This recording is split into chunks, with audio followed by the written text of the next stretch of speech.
Happy tax day to everyone. This year, the typical family's tax bill is thousands of dollars lower because of the Trump tax cuts. We doubled your standard deduction, we doubled the child tax cuts, and we lowered income tax rates for everyone. A very big thing. Everybody was very happy when we did that.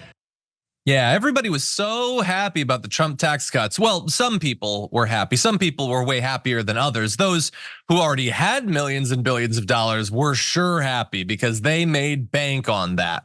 And were there some things done for those at the lowest end of the economic spectrum, those in the working class, the middle class?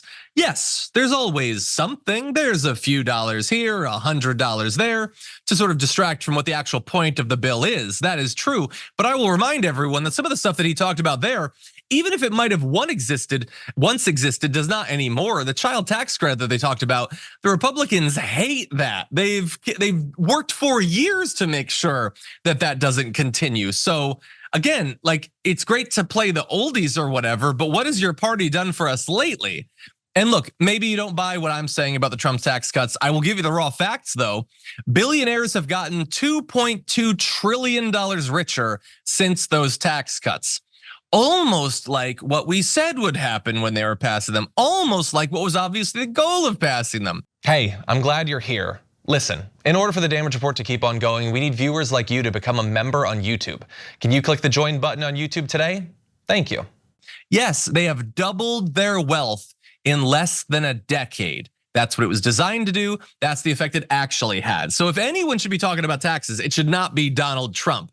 And he's not the only one talking about it. In fact, the Democrats are now running ads attacking him. There's this new ad in key battleground states designed to run around tax day, get people who are searching for taxes to find it. They have this website called MAGAtaxscam.com. You can see a shot of it right there, where the DNC argues that Republicans' tax plan would, quote, give tax breaks for the ultra wealthy and big corporations while scamming hardworking families. And importantly, well, up until this point, both Trump and I have been talking about the 2017 Trump tax bill.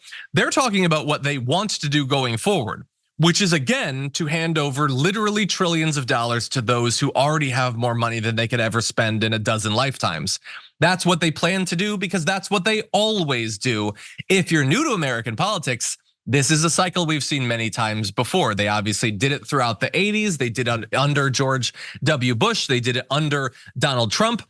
It has always been highly successful in what its actual goal was, which was redistribute wealth to the very highest echelons of the economic spectrum. In terms of actually trickling down and stimulating economic growth for individuals and for businesses, it hasn't really worked out that way. We had the economic troubles of the George W. Bush years, and obviously we had the Great Recession as well. And so they have not changed their messaging around it from the very beginning. They continue making the same case, bargaining or gambling, I guess, that you all will not actually wise up to what is actually intended here. And look, the Democrats are doing what they can. We'll show you some more screenshots from the website. And they talk about some of the actual effects. They talk about what they plan to do. They talk about what they've actually done. And all of this is good. I like it. Again, I always question when you set up a website, how successful is it going to be? Like, are people going to go to your website and look at the facts? I hope so.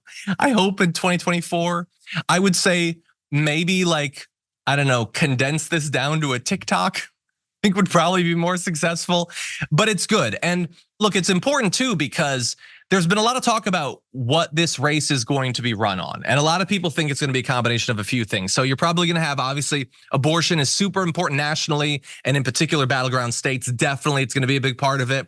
There's concern over the border, there's concern over inflation, sort of generalized economic concerns. But policy should be a big part of it. A review of the policies that the last guy in office passed and those that they're promising to pass now. And I'll remind you, the problem isn't just that Trump and the Republicans passed the tax cuts that they did in his first term. It's that that's basically all they really did economically. And so they're gonna do it again. And maybe you think this time there will also be some aid for you and me. No, this is the strategy. This is why the millionaires and billionaires are giving them the campaign donations. This is why they're trying to give them the majority of the Senate, trying to put Trump back in the White House. They're going to do the exact same thing. None of this should be surprising. None of this should be mysterious. It's the same playbook that they always read out of.